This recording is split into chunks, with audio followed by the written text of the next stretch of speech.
You're listening to the Missionary Perspective Podcast with veteran missionaries Eric Johnson and Joshua Mead. We're glad you could join us. We trust this podcast will be both a blessing and a challenge as we relate topics in world evangelism from a missionary perspective. Now, here's Josh and Eric. Welcome to the Missionary Perspective Podcast. I'm your host, Eric Johnson, and here today I'm joined live by two of my good friends, Dennis and Lorrie Harry. Pastor Dennis Harry and his wife, Lorrie, are pastor and missionary. Pastor's wife. I'm nervous. I'm going to do that again. All right. Sorry. Yeah. Blah, blah, blah, blah. All right. 3, 2, 1. Welcome to the Missionary Perspective Podcast. I'm your host, Eric Johnson, and today we're live with two of my good friends, Pastor Dennis Harry and his wife, Lorrie. Pastor Harry serves as a pastor at Needhams Grove Baptist Church in Seagrove, North Carolina. The Harrys have been married now for 27 years and have 4 children. They also are the hosts of one of the podcasts my wife and I listen to, a wonderful podcast entitled The Better Together Podcast for Christian couples and parents.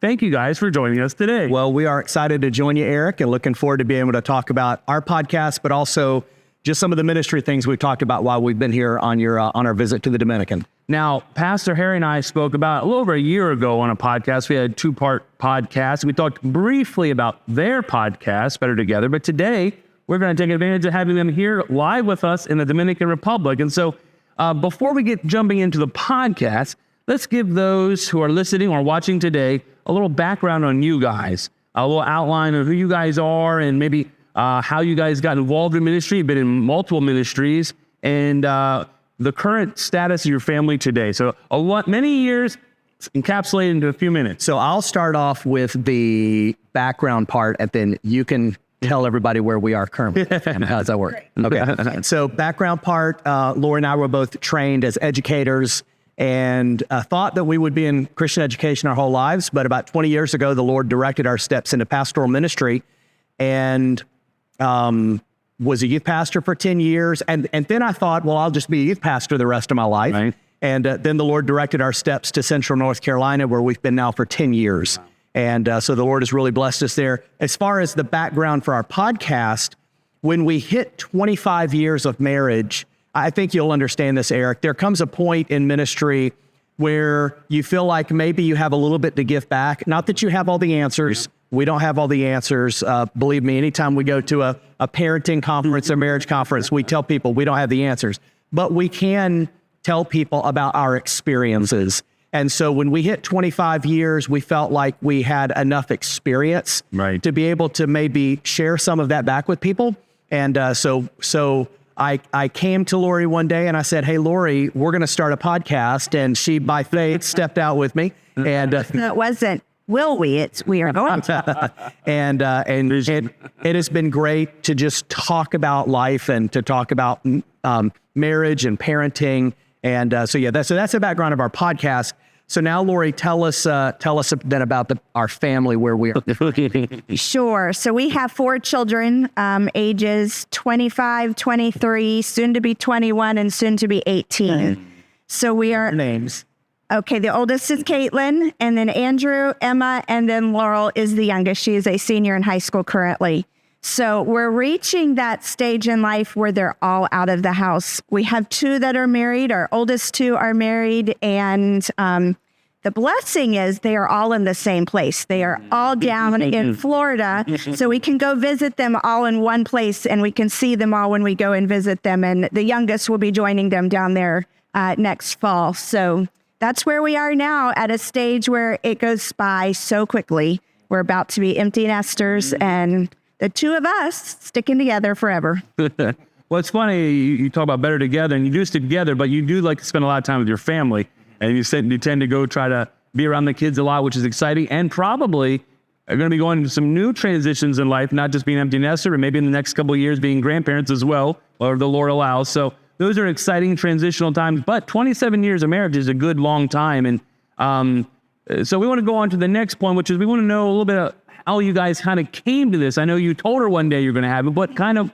what was germinating in your mind to say, hey, we should start letting others know about some of these experiences we've had. So in pastoral ministry, and Eric, you'll recognize this, a lot of times you are ministering to people that are going through unique circumstances in their life. And what we found as we were reaching the 20 to 25 year mark in marriage, and then as our children were now older, and especially when our children started going to college and were kind of moving out of the teenage age, those teenage years, that several of the experiences we were giving people encouragement on were things that we had also gone through. When you've been married for 15 years and your kids are all really young and you're in the middle of it, you don't have experiences, you are actually experiencing it, And it wasn't until we had sort of come on the other side of trial and error, learning through mistakes, learning things that we could do better as parents, that we felt like maybe we had a little bit of wisdom from things that we had experienced. And honestly, there were kind of two reasons sort of that year that sort of were heavy on my mind. Number one, our children were coming to the age where they were going to get married. Mm-hmm. And this sort of became a permanent memorial, something that we could pass along to our kids, that they could listen to as they head off into marriage and as they head off into parenting. I don't know how many years we'll record this. We're in our third season. This has been a pretty sparse season so far, but that's okay. We're in our third season. And, if we make it to 4 or 5 seasons, my goal would be to continue paying for the hosting so that our kids can continue to listen back to episodes, even if nobody else listens to it. So it was for our kids. But then it also was for our church families. We felt like there were a lot of church families that were going through experiences that we had gone through, and to be able to, so we actually did some Sunday school series where we would deal with a lot of parenting stuff, but there's only so much time during the week or on Sundays or in Sunday school. And, to do very specific topics in a sermon is kind of odd because, in a church you have people that aren't married and you have people that are widows, and it just doesn't apply to them. So we felt like doing a podcast would give us an opportunity to sort of memorialize all of that and really be able to just share our experiences. And it's been a blessing. It has been challenging for us to think back to our marriage and our parenting and to really put our finger on why we did what we did. And I'm thankful that we had mentors all along that helped us along that process. So that's sort of why we wanted to begin the podcast process. I hadn't thought of this question until just now, but how are your kids responding to this? What do they think of it? It's interesting. You open a little bit of the doors to their lives, but it's not like real, this kid did this bad thing kind of sort of thing. Sure. Well, they listen to them. Uh-huh. So it's always interesting that they usually go out on Wednesdays, and when they go out, the kids do listen to them and they laugh because they're stories that obviously they experienced. And we are very open and honest through our podcast. I know you've listened to them. Yep. I mean, we don't just tell all the good stuff. Right. Because every home has their struggles, and our kids knew the struggles, and often it was the struggles we were having, learning how to be parents. Until you go through each stage, you're new at that stage. And so we had many times where we had to sit down and just admit to our kids that we messed up. We did not handle this situation the right way. And our kids, as they listen to them and we talk about them, if we tell any stories, we'll usually tell them, I'm sorry, we used you this week. And they don't care. They don't mind. We have a really tight family. And so they're grateful. Obviously, we couldn't do the parenting side of it if we didn't have our kids. Right. So they're part of it as well. We've even been able to do a podcast with our daughter and her husband.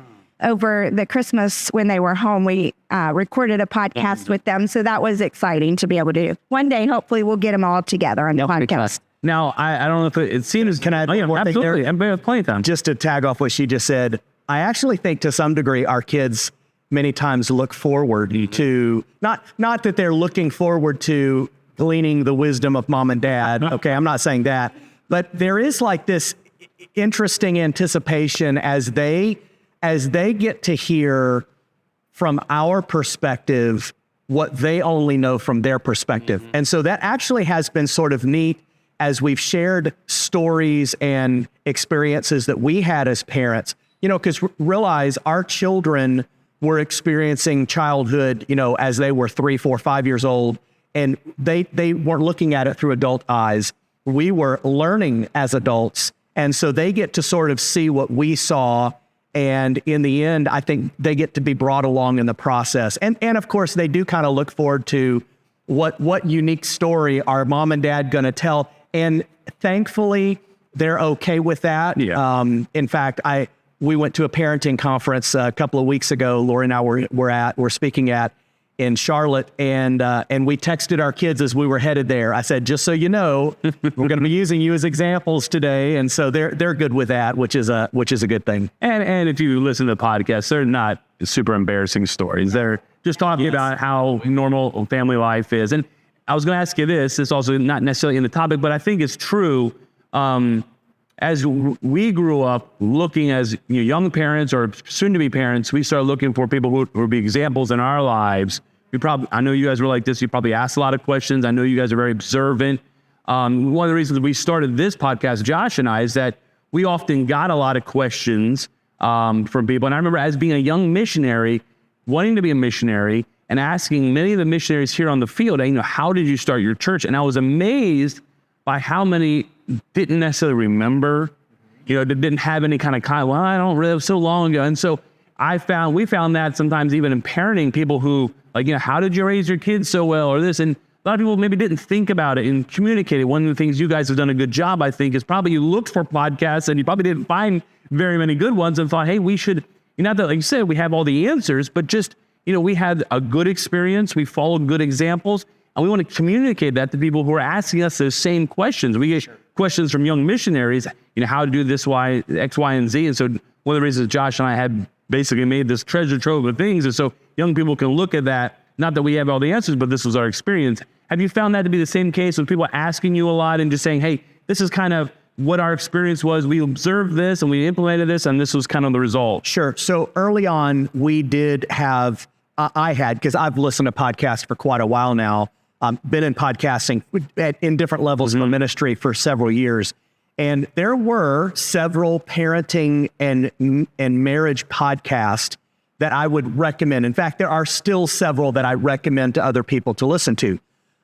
But I think what was missing, or what I didn't see, is that a lot of the podcasts were either on marriage, and it was this very formal perspective on marriage, or it was on parenting. And I think sometimes the parenting ones were very informal, almost like a daily vlog of mom and dad and talking about their kids. You be you. And it was super personal, the life. So what we wanted to do was to tie the two together and always make sure that though we're sharing life experiences, we are trying to teach a lesson from God's word and really ground it in scripture. Can you separate marriage and parenting? Yes.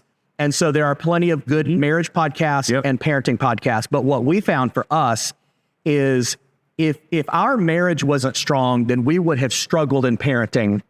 And sometimes the things that made us the best parents were when we had the strongest marriage. Right. So you really can you disconnect marriage and parenting in the sense that you can have a single mom? Absolutely. Mm-hmm. In the sense that you can have a dad whose wife has left or passed away and he's raising 3 kids. Right. Yes, it doesn't have to be about marriage, but in God's design, which is a husband and wife with raising children, apart from the tragedies that happen or divorce or things like that, apart from that, that's God's plan, and it really does work best together. So that's what we were just trying to fill, was that gap of having marriage and parenting together, life experiences, but also always pointing people back to God's word. I also would say that though there's plenty of theology and biblical principles in the podcast, it is extremely practical. You're taking your experiences and you're showing how you guys started from young children to the stage you're at now, and how you took those principles and put them into practice in your life. And though we all understand it doesn't always fit the same for every person, there's a real connection of practicality there. And so with that in mind, how did you kind of come up and develop the topics in which you guys have spoke on? We're going to get into some of those topics specifically. Did they kind of stem mostly from your experiences or counseling or both? I'm going to turn this to Lorrie. DJ comes up with those. No, a lot of it is through experiences and just things that we learned, particularly as our children were younger. It took us a while to decipher, for instance, I know our 3 Ds for discipline. It's really easy when you're, especially with your first child, you're disciplining for everything and you don't have clear guidelines for particularly biblical corporal punishment. And so I think a lot of our topics just came through the experiences that we had. We also look at struggles that we see families having in culture today. Right. It's a difficult world to be starting a family in, but that doesn't mean that it can't be done and it can't be done well. And so a lot of our topics, we see struggles that families are having, particularly in Christian homes, facing the world that we have.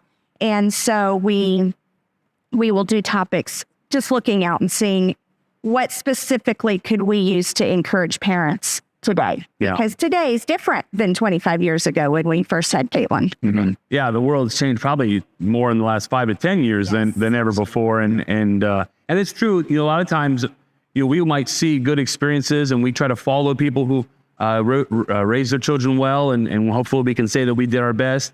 But oftentimes what comes to our mind, and maybe specific topics like that, are seeing bad examples or people who are really struggling and thinking, wow, they really need some help, And so with that in mind, let's talk about some of the topics, because I know you've got almost 2+ seasons now worth of topics. What have been some of your more favorite topics to cover, like anticipating, okay, we're going to cover this topic, and whether it's preparation or being more organic about it, what have been some of your favorite ones to talk about together? So I'll hit that. Let me go back and tag on what you just said when it comes to how we came up with our counseling, our podcast topics.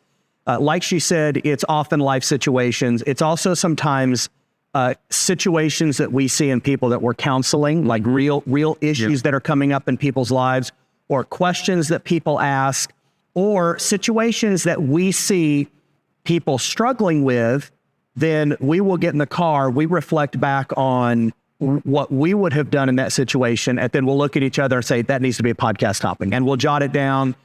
And then that's something that we'll develop and something that we'll talk about. Actually, develop's a very structured word. We don't really develop topics like we used to. When we first started, we did develop every episode. We had our points. Right. We had every biblical reference. We had our intro, conclusion, everything we want to say. Now we sort of brainstorm. Mm-hmm. Normally, sometimes I'll even pop an episode in her. He was already doing podcasts, so he was very good at it. I, not so much. So we had You didn't do podcasts there all the time? Yeah. We had to do all that planning for my sake. Now I'm like, just go with it. We've gotten a lot better with that. And so now we kind of have a topic, and we'll have a general ballpark of these are the 3 things we want to hit. Right. And then we just start. But the good thing is we're trying to always take things that had life experiences for us. So rarely do we talk about topics that we did not experience. So there are some topics that we just don't cover on our podcast. Right. Makes sense. In fact, we've been challenged at our last parenting conference. There are questions that come up often with parenting that we don't have experiential answers to, because we never struggled with a hard-willed child. Yeah, we did. So when that question comes up, often we're sort of left it like we can't share. Well, here's what we did, or here's the 10 steps we did, or the 5 things. We just don't have that. So there are life experiences we can't draw from because we never experienced them. And so we try to focus on the things that we did go through, especially as we see them. So what are some of the favorite topics that we have? So I think if you wanted to narrow down our parenting topics and our marriage topics, to one, I think I know what each of them would be. Okay. So let's see how we can do this. Okay. Lorrie, you want to tell me what you think they are? And obviously you're just going to have to trust me if I know them, right? Because I know what I think they are. Lorrie, what do you think they would be? What would be if we could narrow down a theme topic's not the right word, a theme. Right. The theme of our parenting side, what do you think our theme would be? Balance in the home. That's a great one. That's a great one. That's not the theme I was thinking of. That's okay. Because I'm thinking balance and discipline, balance in how you spend time together, balance in what you allow to come into your home. Okay, so that's going to give us 2 parenting topics. The one that I focused on, or I think has sort of summarizes, is that as parents, God's the job of Christian parenting is not to, how did we phrase it in our, not to raise godly children. not to raise up godly children, but to raise up godly adults. And so everything that you do is for the express purpose of handing them off to the Lord in adulthood. So we can dig into those for a second. For marriage, what would you say? You went on. Oh, I don't know. Yours was really Funny, when you were asking the question, I have listened to every episode, but most, my concept was also basically preparing your child for the world. Sure. Okay. And what would you say for marriage? Especially linked to parenting. Oh, well, in order to be the right kind of parent, you have to be the right husband and wife. And it took us, if you have listened to our podcast, or if you do, you'll see it said many times when we're talking about marriage that it took us several years into marriage before we recognized our biblical roles as husband and wife. And so I think that's one of the major themes all throughout, is when you get that perspective right, when you as a wife recognize what God created you as a wife to do and as a husband to do, then that helps you with your role as mother and father. Then that's when your family really starts to be the family that God intended for you to be. And that is the actual one I had for marriage as well. So that was good. So we were 50% there. I would say for marriage, the theme that keeps coming up is, since we are connecting marriage to parenting, and because that's our life experience, if your marriage isn't right, then you're probably going to struggle in parenting. And if your marriage isn't right, then when your kids leave home and you hit that empty nest, then the separation rate, the divorce rate just skyrockets, and we've seen that, and it breaks our hearts when we see people our age who are 25 to 30 years invested in marriage, and as their kids leave the home, they get divorces because they weren't building their marriage. As far as the parenting, the 2 topics we talked about seem to come up a lot. Finding balance in parenting, making sure you balance out discipline and love, making sure you balance out, rules, but also having fun and enjoying your kids, finding balance between your marriage and raising your children. So finding balance. And then the theme that sort of hits often in parenting is that God has called us as parents not to raise up godly children, because I think that's where we sometimes get stuck on. We think, I want little Johnny to be the best 10-year-old he can be. And God has called me to train little Johnny or little Susie. Johnny and Susie get used a lot in our illustrations. Little Johnny or little Susie. Used to reading stories. Oh, yeah. Little Johnny and little Susie to be godly children. But if that's our goal, then that's a short-sighted goal. It only lasts for about 5 years before they become teenagers. The goal is to raise up godly adults, which means everything I do today has the purpose of looking forward to the point where they move into adulthood, where the point where we let go of them.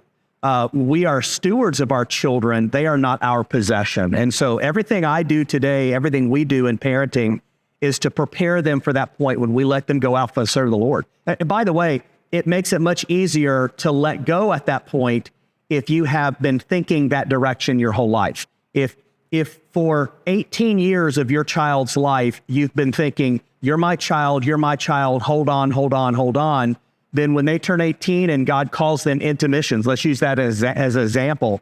They're in college and God calls them on the mission field. It's pretty easy. It's pretty hard at that point to then say, okay, go. Yeah. But if you have been raising your child the whole time saying, you're not mine, but I'm raising you up to serve the Lord however he wants. Then when God says it's the mission field, then it's pretty easy to say, all right, Lord, you've been preparing us for this, and let your child go off and do what God wants them to do.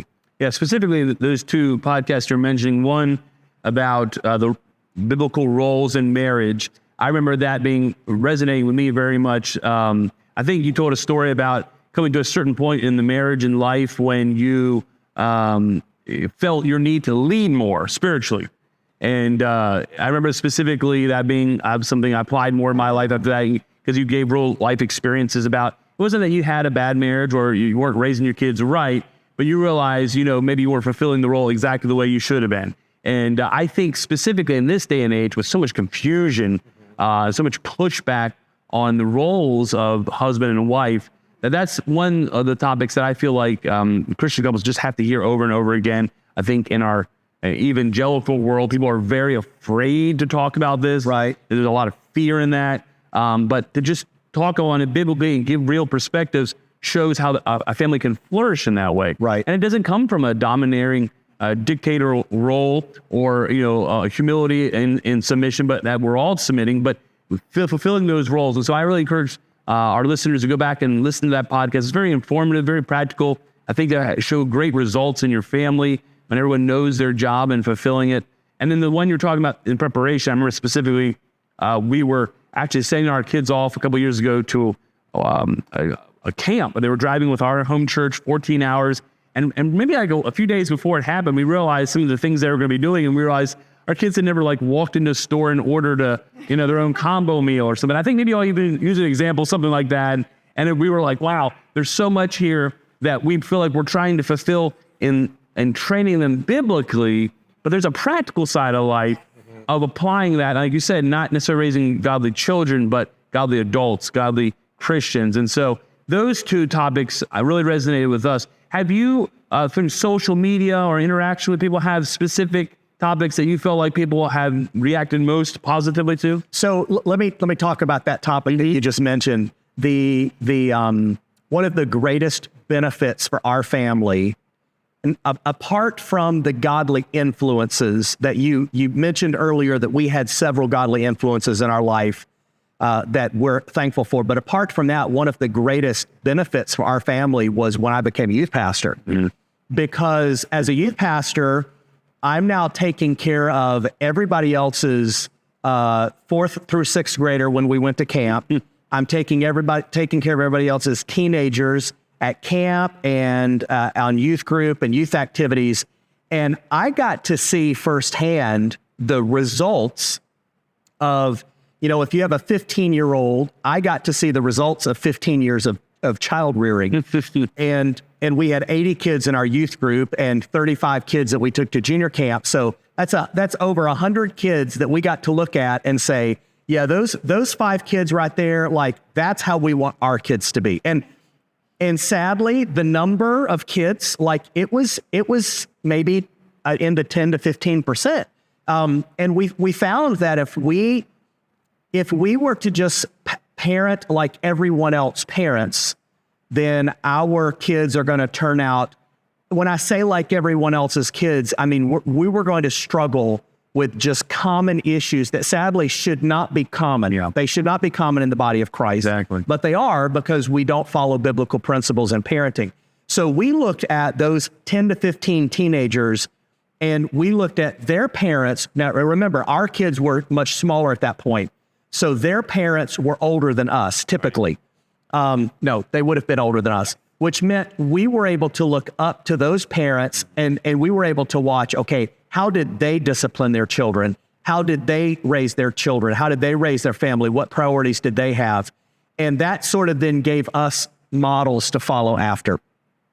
As far as social media and trying to get interaction, I'll be honest, we don't do a lot. I mean, we have a Facebook page. Mm-hmm. And I actually at one point started a Facebook group for the podcast. And I was thinking about, trying to build some type of what is called like a online community, a social media community. And I think those can be profitable. But I was basing that on the model that I saw for those other podcasts mm-hmm. that are very well-produced, more commercially available podcasts. And I just realized early on that was a path that we just weren't going to go down. Like in the end, if all that we do is produce audio for people that moms and dads can listen to encourage them in their marriage, to encourage them in their parenting, even if we get nothing in return and they're not connecting to us and we don't have social media followers, that's fine. We're not about that. In the end, We don't have time for that. we just don't have time for it. Yeah. So now the downfall to that is social media is a great way to build community and connection. And that's great. So we don't have a lot of interaction with people that listen. I'll tell you what is fun though, when we go to churches or when we're visiting people on the mission field or when we're at a parenting conference and when people come up to us and say, oh man, you're DJ and Lorrie. Oh, can I get a picture? We love listening to your podcast. And I'm like, oh my goodness. Like it's an honor. No, it's an honor to meet people that like really listen and like to hear you, Eric, to hear you talk about episodes that have been impactful for you. That gives us the motivation to keep going and keep doing it because that's the whole purpose. Yeah, man. For us, we've always, and I think those who understand mentorship, you never try to find a mentor that's your age. You're always looking for a mentor that's a life stage ahead, 1 or 2, and like you said, have fulfilled those biblical principles, have lived them out, and they're still following them. And so that's an encouragement for us. Is though we're close to the same age, we got married a little later in life, so a life stage ahead. We have common friends, the Phillips family. That was someone who was paramount in our lives as mentors and people we looked at and how we wanted to raise our kids. And so that's an encouragement. No parent thinks they've got it all figured out. We all understand all of our deficits, but to be able to share experiences that were positive is always an encouragement. And so I'm sure you do get feedback. So maybe it's not on social media, but like you say, when you go to conferences, you all have spoken at the Wilds. We listen to that. And so I'm sure that's an encouragement to find that it's not falling on deaf ears. Sure. I would say we've even had a couple families reach out to us by finding connections through Facebook. Right. And they're a hurting family. Yes. And they need somebody to help them through struggles and difficulties. And they've listened to our podcast, and the Lord's allowed us to be the ones to be able to walk through that family, through the struggles and difficulties that they've had. And we didn't even know who they were till they actually reached out to us. And so that's a blessing to realize that God is using the experiences that you've gone through to be able to then encourage others. And sometimes they're experiences that we have not experienced, but yet we can still be an encouragement because God's word is the answer for everything. Yeah. So this is a missionary podcast. So we're going to put it slightly through the filter of missions. And you guys are a family that loves missions and missionaries, spent many times visits on the mission field. What are some of the topics that you've discussed that you feel specifically, if there's a missionary family listening, that would be encouraging? Some of the ones we already talked, I think, are encouraging, but with your experience in missions and when you all spoke about, what do you think would be an encouragement to missionaries today? So one topic that comes to my mind would be the importance of finding balance between parenting and your ministry. This was something that early on, Lorrie and I kind of struggled with. And for those that have listened to our podcast, you know that when God called me into ministry 20 years ago, this was something that we were concerned about because we had seen so many pastors and missionaries from previous generations. And let me just pause here and say, every generation has their issues. Yep. Our children are going to grow up and they're going to be doing podcasts, which will there'll be something different at that point. I don't know what it'll be. They'll be doing something and they'll talk about our generation and the weaknesses of our generation. So I don't say that saying that we're perfect so that we're judging others, but we can only go by our experiences. Yep. And our experience is that the previous generation in missions or in ministry often gave 100% to the Lord. And I'm thankful for that, but they sometimes did that at the expense of their family. And so after years of ministry, you would have a husband and wife who had given everything to the Lord in pastoral ministry or everything to the Lord in missions, and yet their family wasn't what it could have been. So our encouragement to this generation of missionary and to this generation of ministry leader, pastors, youth pastors, is that there is a way to find that perfect balance between what God has called you, between all the things God has called you to do. I think we're going to talk about this maybe in another episode. But if God has called you both to parent and in marriage, and God has called you to ministry, then in God's perfect plan, all three of those exist in harmony, and you don't have to sacrifice one for the other. And I think the knee-jerk reaction of our generation is that we have seen a wholesale devotion to ministry at the expense of family, and now our knee-jerk reaction is we then lean to a wholesale focus on family, and sometimes that comes at the expense of ministry. And if God has called you to both marriage and parenting and ministry, then all three of those can exist in perfect harmony in God's perfect plan. But you do have to find that balance. And so early on, we just determined we were going to try to find that balance in ministry. Our children were involved with us in ministry. It was never Dad's going off to do his work as youth pastor, and that's separate from the family. We did it together. We involved our children in ministry, even when they were too young to be involved in youth ministry. They were still involved in all the planning and preparation for VBS and for youth activities.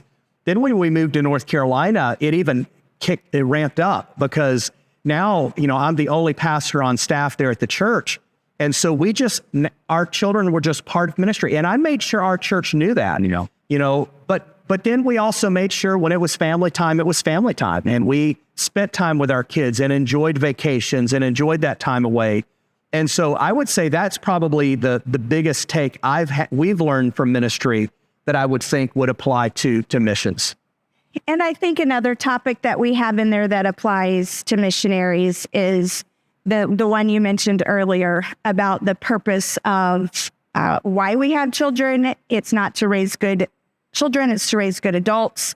And our hopes and our desires, we all have what we think our children are going to do as they get older. Right. And I'll save the podcast example for when you go and listen to that podcast. But we all have our ideas, but being willing to let God work in our children's hearts and then take them wherever.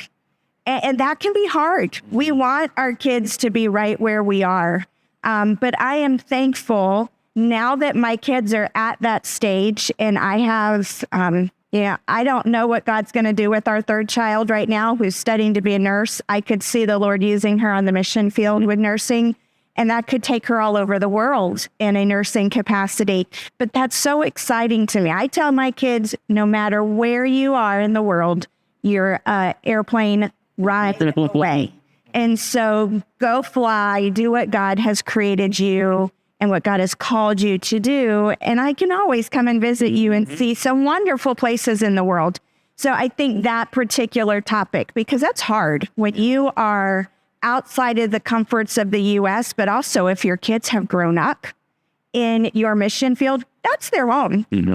And then to see if God calls them somewhere else, that can be a difficult thing. Because in the States, pretty much wherever you go, it's about the same. I mean, there's differences, north, south, east, west, but pretty much you feel safe no matter where your kids are in the States.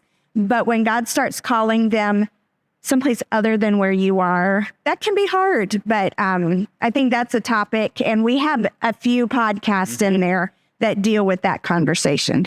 If I can add to that, that was a hard lesson for me as we were beginning the process of helping our children make decisions for the future, of stepping back and letting the Lord guide them, letting the Lord give wisdom. I think one of the things I've perceived as a pastor that missionary kids often struggle with is the pressure to feel like they have to come back to the mission field.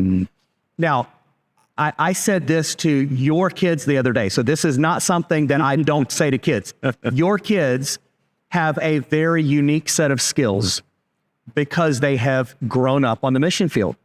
And I do believe that God often equips, I always believe that God equips us for what he calls us to do. So if your children have very unique skills because they grew up in the Dominican Republic, they're fluent in Spanish, they understand the culture, they understand how to interact with people here, that skill is something God will use in them at some point in the future, whether it's on the mission field or whether it's as a nurse or as a teacher or you name whatever the skill is.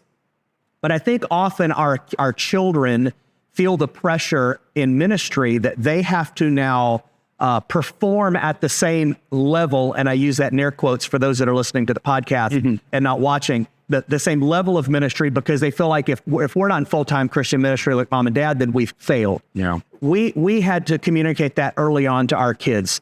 Listen, we want you to do whatever God calls you to do. And if that's full-time ministry, great. But if that's being a nurse, great. If that's being a plumber, great. If that's being, you name the occupation.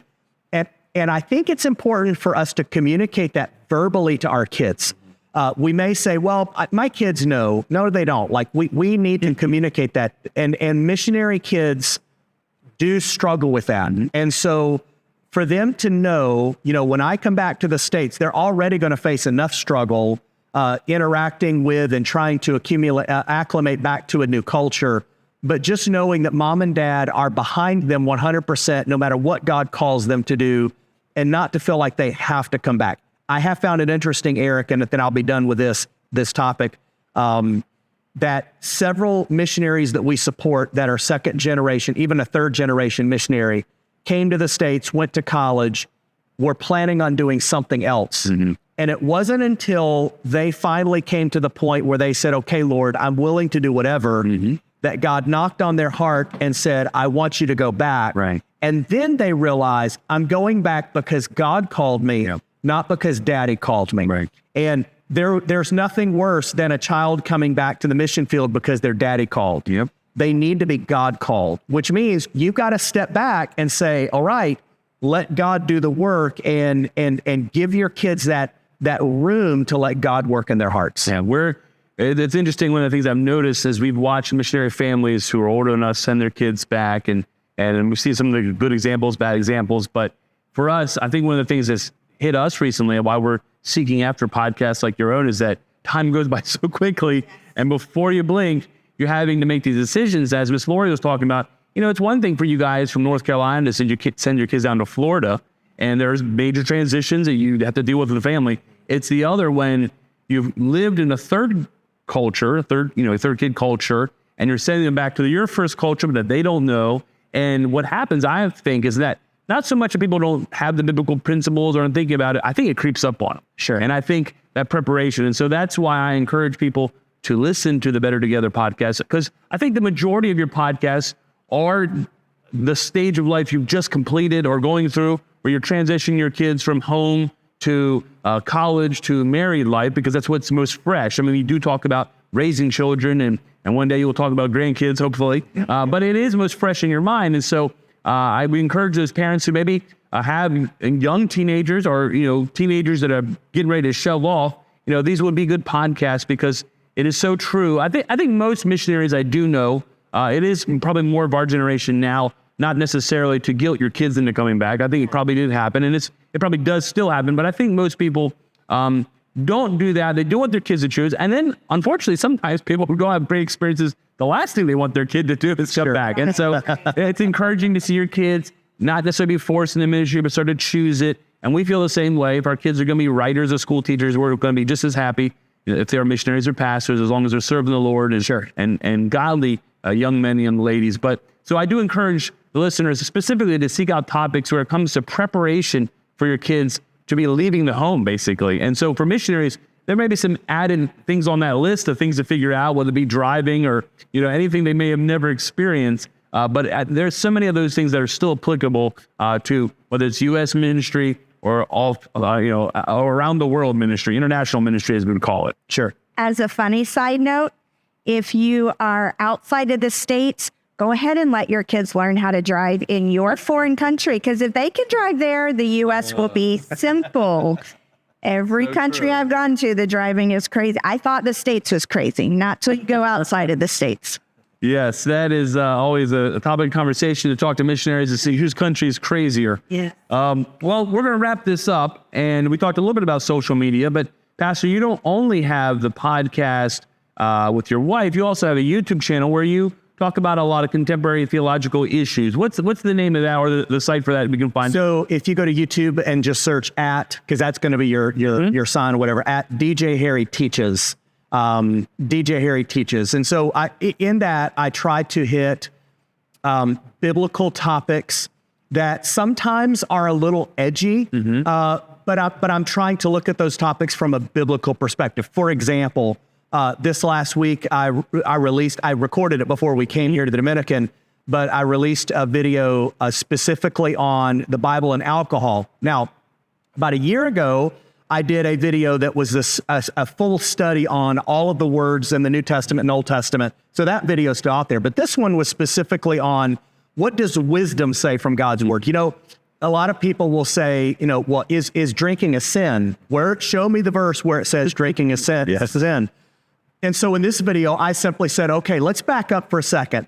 Even without that verse, because there's no verse that says that, even without that verse, if we look at biblical wisdom, God's wisdom is very clear. Yeah. There's a path of wisdom, there's a path of foolishness, so choose wisdom. And so often I'm hitting topics like that, topics about Baptists that often people look at and misunderstand. And you know, the Lord's Supper, why can only saved people participate in the Lord's Supper? Do we believe baptism saves, which we don't? And so I try to explain some of those uniquenesses about the Baptist faith as it applies to God's word. And so that's at DJ Harry Teaches. And then our website for the podcast is growingbettertogether.org. And from there, you can just launch in. We are on most of the podcast platforms, yes. And so you can just listen to us there. Yeah, what I really enjoy about Pastor's theological YouTube channel, and it's theological but practical at the same time, is, you know, I found this as a pastor. A lot of times people ask me a very large question, and sometimes you can direct them to, a book or a long study on it. But sometimes what they need is a bite-sized bite to get them started down a path, to get their mind, okay, because sometimes you give someone an hour-and-a-half podcast to listen to, or a 2-hour podcast, and they're not sure about that. But if you give them 12 minutes, 13 minutes, they say, all right, I get that perspective. Now I want to know more. And Eric, I'm actually struggling a little bit with that, because the pastor side of me says, I know. I can't answer this question in 10 minutes. It's got to be an hour. And so what I try to do is I try to narrow the question down to something that I can hit in 8 to 10 minutes, because the way YouTube works, it's just, it is what it is. People come to YouTube and they click on and click off. So you have to talk about something that's very relevant to people. You have to get right to the point. You have to talk to it in about 6 to 8 minutes, because people are going to be clicking off to other things. So I've sort of adapted what I do to that platform to make shorter videos. And that's a challenge, to be honest with you. Well, it's important that sometimes people just keep going down the right path. And I think that's really good. And there's more resources out there, but giving succinct answers sometimes are not, it's not easy. In fact, I remember one famous theologian said that the hardest thing to do is to say, 2 hours worth of truth in 35 minutes. And so that is very difficult. Well, we want to thank you for being a part of our ministry this week. We want to thank you for joining us live. We want to encourage our listeners to find the Better Together podcast on your major podcast platforms. Start downloading those old episodes, wait for new ones, and subscribe to this podcast. And we will be back later on with another podcast with Pastor Harry. And we want to thank you guys for being here today. Awesome. Thank you so much, Eric. We enjoyed it.